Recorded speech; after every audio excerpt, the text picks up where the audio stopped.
Hello everyone, আশা করি প্রত্যেকে ভালো রয়েছো। এসো কিছু শিখি চ্যানেলে তোমাদের প্রত্যেককে স্বাগত। আজকে আমাদের আলোচনার বিষয় হলো, আজকে আমরা আলোচনা করব ক্লাস 7-এর ইংলিশের lesson 1 the book of nature, যেটা লিখেছেন জওহরলাল নেহরু। এই চ্যাপ্টারটা পড়ে আজকে আমরা বাংলা মানে সহ চ্যাপ্টারটা পড়বো। তো অবশ্যই প্রত্যেকে ভিডিওটা পুরোপুরি দেখো। ভিডিওটা ভালো লাগলে অবশ্যই লাইক করে বন্ধুদের সাথে শেয়ার করো। যারা চ্যানেলটা সাবস্ক্রাইব করনি অবশ্যই সাবস্ক্রাইব করে রেখো। তো চলো আলোচনাটা শুরু করছি। Let start. কি বলছে দেখো, Pandit Jawaharlal Nehru was a great freedom fighter and the first prime minister of independent India. Independent India মানে হচ্ছে স্বাধীন ভারতের। ঠিক আছে, তাহলে কি বলছে, পণ্ডিত জওহরলাল নেহরু একজন মহান স্বাধীনতা সংগ্রামী ছিলেন এবং তিনি প্রথম ভারতের নাকি স্বাধীন ভারতের প্রথম প্রধানমন্ত্রী ছিলেন। He was a very good writer as well, বলছে তিনি একজন খুব ভালো লেখকও ছিলেন। The discovery of India glimpses of world history and autobiography আর some of his noted works, বলছে যে তার লেখা ভারতের আবিষ্কারসমূহ বিশ্বের এক ঝলক ইতিহাস ও আত্মজীবনী মনে রাখার মতো কাজ। তারপরে বলছে during the late 1920s he wrote a series of letters to his young daughter Indira to share his ideas, thoughts and knowledge with her. Thoughts মানে হচ্ছে চিন্তাভাবনা, নলেজ মানে হচ্ছে জ্ঞান বুদ্ধি আর কি। হ্যাঁ, তাহলে কি বলছে, 1920 সালের শেষ দিকে তিনি তার কম বয়সী মেয়ে ইন্দিরাকে ধারাবাহিকভাবে চিঠি লিখেছিলেন তার সাথে চিন্তা ভাবনা, তারপর হচ্ছে জ্ঞান পরিকল্পনা এগুলোকে ভাগ করে নেওয়ার জন্য। This letters were letter compiled into a book titled letters from a father to his daughter. বলছে যে পরবর্তীকালে এই চিঠিগুলো একটা বইতে একত্রিত করে তার নাম দেওয়া হয়েছিল একজন পিতার থেকে মেয়ের জন্য চিঠি। The present text is an excerpt from the book, বলছে যে বর্তমান পাঠটি সেই বইয়ের উদ্ধৃত একটি অংশ। তখন আমরা যেটা পড়বো সেটাও কিন্তু ওই বইয়েরই একটা অংশ। তারপরে দেখো লেটস শেয়ারে কিছু কোশ্চেন দিয়েছে। বলছে why do we write letters, বলছে যে আমরা কেন চিঠি লিখি। ডিসকাস উইথ ইউর পার্টনার, তুমি তোমার বন্ধুর সাথে আলোচনা করো। তাহলে দেখো আমরা কেন চিঠি লিখি, উত্তরটা আমরা কি লিখবো, এভাবে লিখবো যে we write letters because we want to say something to explain our thoughts, our joy and sorrows with someone. তাহলে কি বলছে, আমরা চিঠি লিখি তার কারণ হচ্ছে আমরা কিছু বলতে চাই, কারোর সাথে আমাদের আনন্দ, দুঃখ, চিন্তা ইত্যাদি ভাগ করে নিতে চাই। নেক্সট কোশ্চেন বলছে have you ever received a letter from an elder, বলছে তুমি কি কখনো বয়স্ক কারোর কাছ থেকে কোনো চিঠি পেয়েছো। উত্তর কি লিখলাম, yes I received letters from elders, হ্যাঁ আমি বড়দের থেকে চিঠি পেয়েছি। নেক্সট কোশ্চেন বলছে ask your partner if he or she had written a letter to anyone before, বলছে তোমার সহপাঠীকে জিজ্ঞাসা করো সে আগে কখনো কাউকে কোনো চিঠি লিখেছে কিনা। উত্তর লিখবো yes he or she had written letters before, হ্যাঁ সে আগে চিঠি লিখেছে। এবার আসছি আমরা ইউনিট 1-এ। ঠিক আছে, ইউনিট 1টা পড়ে এবার বাংলা মানেটা আলোচনা করব। কি বলছে দেখো, when you and I are together you often ask me questions about many things and I try to answer them, বলছে যে হোয়েন মানে কি, হোয়েন মানে হচ্ছে যখন, টুগেদার মানে একসঙ্গে, ঠিক আছে একসঙ্গে, অফেন মানে কি না, অফেন মানে হচ্ছে যে অনেক সময় বা প্রায় যেটা হয় না, আস্ক মানে হচ্ছে জিজ্ঞাসা, কোশ্চেন মানে তো আমরা জানি প্রশ্ন, ঠিক আছে মেনি থিংস মানে হচ্ছে জিনিস, অনেক বিষয়, অনেক জিনিস আলোচনা করি বা এরকম টাইপের। অ্যাবাউট মানে হচ্ছে সম্বন্ধে, অনেক জিনিস সম্বন্ধে যখন আলোচনা করি সেই জিনিসটা। তাহলে কি বলছে, তুমি যখন তুমি আর আমি একসঙ্গে থাকি তখন তুমি আমাকে প্রায়ই নানা বিষয়ে প্রশ্ন করো আর আমি উত্তর দেবার চেষ্টা করি।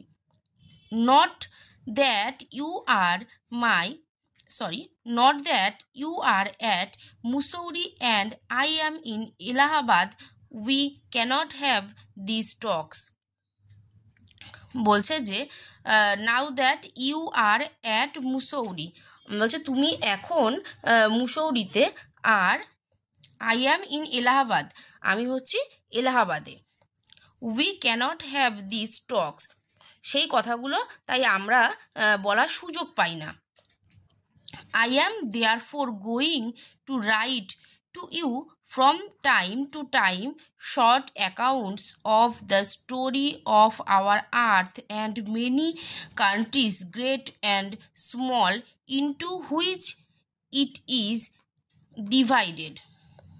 তাহলে কি বলছে, দেখো অনেক বড় কিন্তু এই সেন্টেন্সটা। বলছে I am therefore going to write to you from time to time। তাহলে বলছে যে আমি তোমাকে সময়ে সময়ে ঘটনা বলবো আমাদের পৃথিবীর এবং বিশাল ক্ষুদ্র বিভিন্ন দেশ সম্পর্কে, into which it is divided, তাহলে যেভাবেই পৃথিবীটা বিভক্ত হয়েছে। You have read a little about English history and Indian history, বলছে তুমি ইংরেজদের ইতিহাস এবং ভারতের ইতিহাস সম্পর্কে কিছুটা পড়েছো।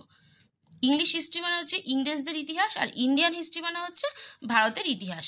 But England is only a little island and India through a big country is only a small part of the earth surface. তাহলে কি বলছে, কিন্তু ইংল্যান্ড একটা বিশাল দ্বীপ এবং ভারত যদিও একটা বড় দেশ, তাও সে পৃথিবী পৃষ্ঠের একটি ক্ষুদ্র অংশ। If we want to know something about the story of this world of our, we must think of all the countries and all the people that have inhabited it, and not merely of one little country where we may have been born. তাহলে কি বলছে, if we want to know something, যদিও আমরা কিছুটা জানি, about the story of this world, বলছে এই পৃথিবীর কিছুটা ইতিহাস সম্পর্কে যদিও আমরা কিছুটা জানি, of our we must think of all the countries, আমাদের কিন্তু সমস্ত দেশগুলোকে নিয়ে আর কি চিন্তা করতে হবে, and all the peoples that have inhabited it, এবং সমস্ত মানে মানুষজন এখানে কিভাবে বসবাস করে, ইনহ্যাবিটেড মানে হচ্ছে বসবাস করা, কিভাবে সেখানে বসবাস করে, অ্যান্ড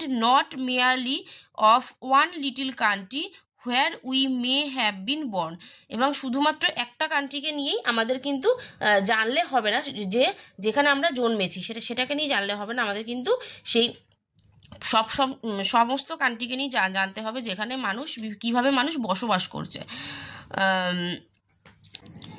তারপর বলছে আই অ্যাম অ্যাফ্রেড, আমি ভয় পাচ্ছি, অ্যাফ্রেড মানে হচ্ছে ভয় পাওয়া, আমি ভয় পাচ্ছি। I can only tell you very little in this letters of mine, বলছে আমি এই চিঠির মাধ্যমে তোমাকে খুব অল্প কথাই, সামান্য কথাই আর কি তোমাকে বলতে পারবো।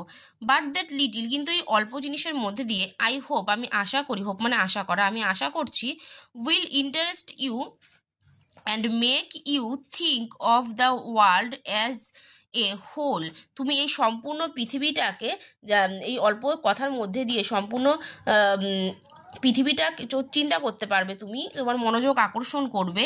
And of other peoples in it as our brothers and sisters, তুমি এই অল্প কথার মধ্যে দিয়েই সমগ্র পৃথিবীর মানুষদের আর কি ভাই এবং বোন হিসাবে ভাবতে তুমি পারবে। তাহলে কি বললো সম্পূর্ণটা, যে আমি তোমাকে অল্প কথাই জানাতে পারছি এই চিঠির মাধ্যমে, কিন্তু আমি আশা করব যে সামান্য কথাগুলোই তোমার মনোযোগ আকর্ষণ করবে এবং এই কথাগুলোর মাধ্যমে তুমি সম্পূর্ণ পৃথিবীর মানুষদেরকে আর কি নিজের ভাই এবং বোন ভাবতে পারবে। When you grow up, you will read about the story of the earth and her peoples in fat books, and you will find it more interesting than any other story of novel that you may have read. তাহলে কি বলছে, when you grow up, বলছে যখন তুমি বড় হবে, when you grow up অর্থাৎ যখন তুমি বড় হবে, you will read about the story of the earth. বলছে তুমি পৃথিবীর গল্প সম্পর্কে আরও অনেক কিছু জানতে পারবে। And her peoples in fat books and you will find it more interesting than any other story or novel that you may have read. তাহলে কি বলছে, তুমি যখন অনেক বড় হবে তখন তুমি আরও যখন পৃথিবীর বিভিন্ন গল্প পড়বে, বড় বড় উপন্যাসগুলো পড়বে, তখন তুমি কি দেখবে যে না, তুমি যে আগে গল্প বা উপন্যাসগুলো পড়েছিলে সেগুলোর থেকে কিন্তু এই পৃথিবীর গল্পগুলো খুব খুব বেশি আর কি আকর্ষণীয়। তারপরে কি বলছে দেখো, ইউ নো অফ কোর্স, বলছে তুমি অবশ্যই জানবে, তুমি নিশ্চয়ই জানো আর কি, দ্যাট যে our earth is very very old, আমাদের পৃথিবী অনেক অনেক পুরনো। Millions and millions of years old, বলছে যে লক্ষ লক্ষ বছরের পুরনো। অ্যান্ড এবং for a long long time, এবং দীর্ঘ সময় ধরে there were no men or women living in it, সেখানে কোনো পুরুষ বা মহিলা কেউই কিন্তু বসবাস করতো না। Before the men came there were only animals, বলছে যে মানুষ আসার আগে, বিফোর দ্য মেন কেম, মানুষ আসার আগে দেয়ার ওয়্যার অনলি অ্যানিমেলস, সেখানে শুধুমাত্র কিন্তু কারা ছিল না, সেখানে শুধুমাত্র পশুরা ছিল। অ্যান্ড এবং বিফোর দ্য অ্যানিমেলস, বলছে এই পশুদের আগে, there was a time when no kind of life existed on the earth, বলছে এই পশুদের আগে কিন্তু পৃথিবীতে কোনো প্রাণের অস্তিত্বই ছিল না। It is difficult to imagine this world of hours, বলছে এটা আমাদের কাছে আমাদের এই বিশ্বকে পরিকল্পনা করা কঠিন তাদেরকে বাদ দিয়ে। which is so full today of all kinds of animals and men to be without them। তাহলে পুরো মানেটা কি বলছে, যে আমাদের এই বিশ্বকে কল্পনা করা কঠিন তাদেরকে বাদ দিয়ে যে যা এখন এই যে মানুষ এবং সব রকম জীবজন্তু দ্বারা সম্পূর্ণ আর কি পৃথিবী, সেটা আমাদের কিন্তু তাদেরকে বাদ দিয়ে পরিকল্পনা করা কঠিন। But scientists and those who have studied and thought a great deal about these matters tell us that there was a time when the earth was too hot for any living being to live on it। তা কি বলছে, but scientists and those, কিন্তু বিজ্ঞানীরা এবং যারা who have studied and thought a great deal about this matters, বলছে যে যারা এই বিষয়ে প্রচুর পড়াশোনা ও চিন্তাভাবনা করেছে, টেল আস that there was a time, বলছে আমাদেরকে তারা বলেছেন যে সেই একটা সময় ছিল, হোয়েন দ্য আর্থ, যখন পৃথিবী, ওয়াজ টু হট, যখন পৃথিবী খুব উত্তপ্ত ছিল, for any living being to live on it, বলছে যখন এই পৃথিবী খুব বেশি গরম ছিল এবং সেখানে কোনো জীবন্ত প্রাণীর পক্ষে বাঁচা সম্ভব ছিল না। And if we read their books and study the rocks and the fossils, fossils means হচ্ছে the remains of old animals, we can ourselves see that this must have been so, বলছে and if we read their books, বলছে যে আমরা যদি তাদের বই পড়ি, and এবং study the rocks and the fossils, fossil মানে জীবাশ্ম, এবং সেই পাথর ও জীবাশ্ম নিয়ে পর্যবেক্ষণ করি, we can our selves C that this must have been so, বলছে তবে নিজেরাই তা দেখতে পাবো যে এক সময় নিশ্চয়ই পৃথিবী আর কি সেরকম ছিল। বলছে যে বিজ্ঞানীরা অনেক গবেষণা করে, প্রচুর পড়াশোনা চিন্তাভাবনা করে তারা আমাদের বলেছেন যে পৃথিবীতে এক সময় পৃথিবীটা এতই গরম ছিল যে সেখানে কোনো জীবন্ত প্রাণীর পক্ষে বাঁচা সম্ভব ছিল না। যদি আমরা তাদের বই পড়ি, পাথর, জীবাশ্ম এগুলো নিয়ে পর্যবেক্ষণ করি, জীবাশ্ম মানে কি বলতে মৃত প্রাণীর অংশকে বলা হয় জীবাশ্ম, সেসব জিনিস নিয়ে যদি আমরা পর্যবেক্ষণ করি তবে আমরা নিজেরাই দেখতে পাবো যে একসময় সত্যিই পৃথিবী কিন্তু সেরকম একটা ছিল। এবার চলে আসছি আমরা পেজ নম্বর 8-এ, অ্যাক্টিভিটি 1-এ। কি বলছে, আন্ডারলাইন দ্য অ্যাপ্রোপ্রিয়েট অল্টারনেটিভস। ঠিক আছে, এ নাম্বার বলছে India is in fact as a big small না huge part of the earth surface. তাহলে এটা কি বলবো আমরা, India is the fact a small part of the earth surface. India অর্থাৎ ভারতবর্ষ হলো প্রকৃতপক্ষে পৃথিবীর উপরিভাগের একটা ক্ষুদ্র অংশ। নেক্সট বলেছে once upon a time the earth was too cold dark না hot for any living being to survive.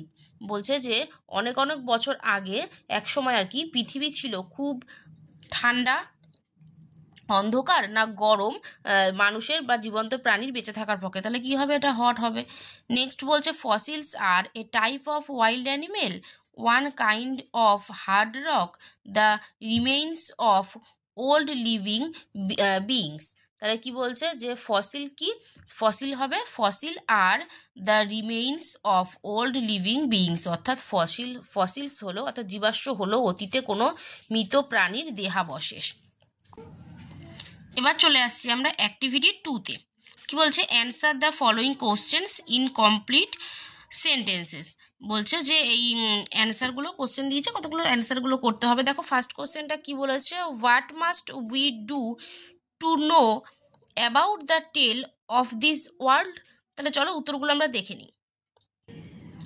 তাহলে ফার্স্ট কোশ্চেনটা বলেছিল যে what must we do to know about the tale of this world, অর্থাৎ বিশ্বের ইতিহাস জানার জন্য আমাদের অবশ্যই কি করা উচিত।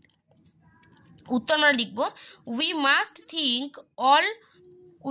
Think of all the countries and all the peoples who have inhabited it. তাহলে আমাদের এই পৃথিবীর সমস্ত দেশ এবং মানুষদের নিয়ে ভাবতে হবে। ঠিক আছে। নেক্সট কোশ্চেন বলছে হাউ ওল্ড ইজ আওয়ার আর্থ। আমাদের পৃথিবীর কত বয়স বা আমাদের পৃথিবী কত পুরনো। উত্তর আমরা কি লিখবো? Our earth is millions and millions of years old. আমাদের পৃথিবী লক্ষ লক্ষ বছরের পুরনো। নেক্সট কোশ্চেন বলছে who roamed the earth before the arrival of human beings. বলছে মানুষ আসার আগে কারা পৃথিবীতে ঘুরে বেড়াতো। তাহলে উত্তর কি লিখবো? Before the arrival of human beings only animals roamed on the earth. বলছে মানুষ আসার আগে শুধুমাত্র পশুরা পৃথিবীতে ঘুরে বেড়াতো। এবার চলে আসবো আমরা অ্যাক্টিভিটি 3-তে। বলছে fill in the blanks with suitable words from the text, the first letters of the word are given. পাঠ্যপুস্তক থেকে সঠিক শব্দ নিয়ে শূন্যস্থানগুলো পূর্ণ করতে বলেছে, আর প্রথম বর্ণটা কি করেছে না দিয়ে দিয়েছে। তাহলে ফার্স্টেরটা কি বলেছে? As a subject dash is quite interesting. তাহলে এটা কি হবে? এটা হবে as a subject history. As a subject history is quite interesting, অর্থাৎ পাঠ্য বিষয় হিসেবে ইতিহাস সত্যি আকর্ষণীয়। নেক্সট কি বলছে? We have good relations with our neighbouring dash. এটা কি হবে? With our neighbouring countries.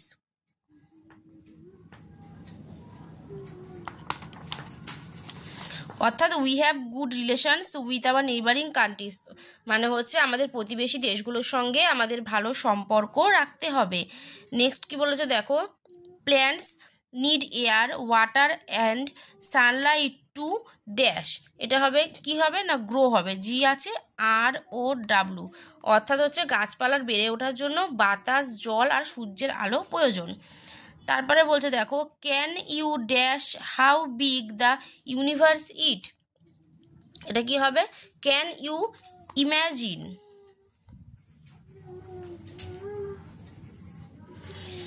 Can you imagine how big universe it is. তুমি কি ভাবতে পারো মহাবিশ্ব কত বড়। নেক্সট বলেছে you should dash regularly if you want to be a good student. তাহলে ইউ শুড স্টাডি, মানে যদি তুমি ভালো ছাত্র হতে চাও তোমাকে নিয়মিত পড়াশুনো করতে হবে। এবার চলে আসছি আমরা অ্যাক্টিভিটি 4-এ। কি বলছে? Make meaningful sentences with the following words. এই যে ওয়ার্ডসগুলো দিয়েছে এগুলো দিয়ে অর্থপূর্ণ বাক্য রচনা করতে বলেছে। তো চলো দেখে নিই কী কী লিখবো আমরা। কী কী দিয়ে দিয়েছে? ইন্টারেস্ট দিয়েছে, সারফেস, ইনহ্যাবিটেড, আর একটা দিয়েছে টুগেদার, আর হচ্ছে সায়েন্টিস্ট। চলো দেখে নিই। প্রথমটা আমাদের কি ছিল? এ নাম্বারটা ছিল হচ্ছে ইন্টারেস্ট, অর্থাৎ হচ্ছে আকর্ষিত করা। কি লিখেছি দেখো সেন্টেন্সটা লিখেছি I have great interest in science. বিজ্ঞানে আমার প্রবল আগ্রহ আছে। নেক্সট আছে সারফেস, অর্থাৎ হচ্ছে উপরিতল। কি লিখেছি? The bowl had a shiny surface, বাটিটার উপরিতল খুবই চকচকে। নেক্সট বলেছে ইনহ্যাবিটেড, ইনহ্যাবিটেড মানে হচ্ছে বাস করা।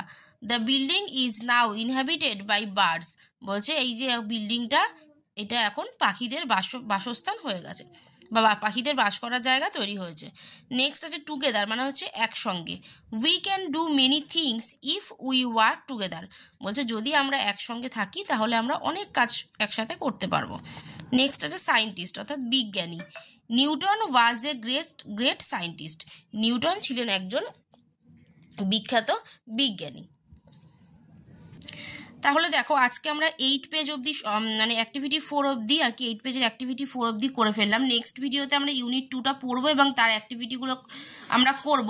তো অবশ্যই কিন্তু তোমরা ভিডিওটা পুরোপুরি দেখো। ভিডিওটা ভালো লাগলে অবশ্যই একটু লাইক করে বন্ধুদের সাথে শেয়ার করো, আর যারা চ্যানেলটা সাবস্ক্রাইব করোনি অবশ্যই কিন্তু সাবস্ক্রাইব করে রেখো পরবর্তী ভিডিওটা দেখার জন্য। আজকের মতো এ পর্যন্তই, দেখা হবে নেক্সট ভিডিওতে।